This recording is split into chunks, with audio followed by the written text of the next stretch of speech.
వక్రతుండ మహాకాయ.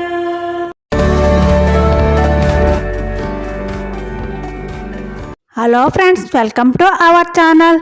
ఈ రాధాకృష్ణుల కథ ఏమిటో చూద్దామా. అనగనగా ఒక ఊళ్ళో కృష్ణవేణి అనే ఆమె నివసిస్తుంది.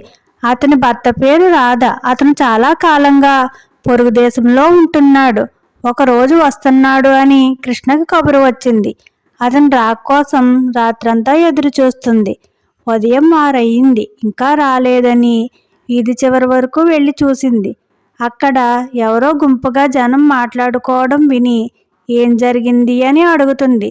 పట్నం నుండి ఎవరో వస్తుండగా బండి గుద్ది పడిపోయాడు అని అనగానే పూర్తిగా వినకుండా పరుగు పెడుతుంది. దారిలో ఒక మొఘలాయి సామ్రాజ్యానికి చెందిన రాజు పర్యటన చేస్తుండగా నమాజ్కి టైం అయిందని ఒక వస్త్రాన్ని పరిచి మోకరిల్లాడు. చాలా భక్తిలో నిమగ్నమైపోయాడు. ఇంతలో కృష్ణ తన భర్తకి ఏదో జరిగిపోయిందని కంగారులో నమాజు చేసుకోవడానికి రాజు నేలపై వేసుకున్న వస్త్రాన్ని తొక్కుకుంటూ వెళ్ళింది. ఆమె చేసిన అపచారానికి రాజుకు పట్టరాని కోపం వచ్చింది. అయినా కోపాన్ని అణుచుకుంటూ ప్రార్థన ప్రారంభించాడు. కృష్ణ పక్క ఊరికి వెళ్ళి చూసేసరికి ఎవరో బండి గుద్ది తీవ్రమైన గాయాలతో పడి ఉన్నారు.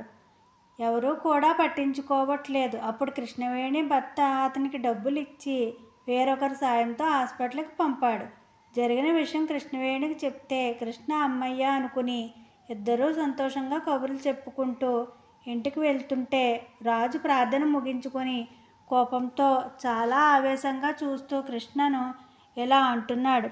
ఓసి పాపి, నేను భక్తిగా ప్రార్థన చేసుకుంటున్నప్పుడు నేను పరుచుకున్న వస్త్రాన్ని తొక్కుకుంటూ వెళ్ళిపోయావు. నీ కళ్ళు అంత నెత్తికెక్కి ఉన్నాయా? ఈ పాపానికి నేను తప్పక శిక్షించాలి అంటాడు. ఈ మాటలు విని ఆమె చాలా శాంతంగా ఇలా అంది. నా భర్త ప్రమాదంలో ఉన్నాడనుకుని ఆత్రంగా వెళ్ళాను అని జరిగిన విషయం వివరించి ఆ కంగారులో నేను మీరు నేలపై పరిచిన వస్త్రాన్ని చూడకుండా తొక్కాను. నిజమే, కానీ మీరు ప్రార్థనలో ఉన్న సమయంలో దేవుడి పట్ల మీకున్న భక్తి తెలియజేస్తున్నారు. అలాంటి విశేష సమయంలో అంత ఏకాగ్రతలో నేను వస్త్రాన్ని తొక్కినట్టు మీకు ఎలా తెలుస్తుంది? అంటే ప్రార్థన చేస్తున్నట్లు నటిస్తున్నారన్నమాట. ఉన్నత స్థానంలో ఉన్న మీరు కూడా ఎంత ఆగ్రహంతో ఉంటున్నారు. విషయాన్ని గ్రహించే శక్తి లేకుండా ఆవేశంతో ఆలోచిస్తున్నారు. ధ్యానం చేసేవారే ఇలా ఉంటే ఇక సామాన్య మనుషుల సంగతేంటి రాజా అని అడుగుతుంది. కృష్ణ మాటలకి రాజు సిగ్గుతో తల వంచుకున్నాడు.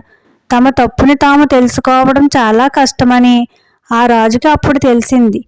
నీతి, సంపదని, ఆధ్యాత్మిక శక్తిని తప్పనిసరిగా మనిషి పెంచుకోవాలి. ప్రధానమైన ఈ 2 ఆధారాలు లేకపోతే మనిషి బ్రతుకు పేకమేడలా కూలిపోతుంది. అలాంటి జీవన విధానం వాసన లేని పువ్వు లాంటిది అని కృష్ణ ద్వారా రాజుకు తెలిసి కృతజ్ఞతలు చెప్పుకుంటాడు. Okay friends, bye. Please like, share and subscribe friends, and don't forget to on the bell icon.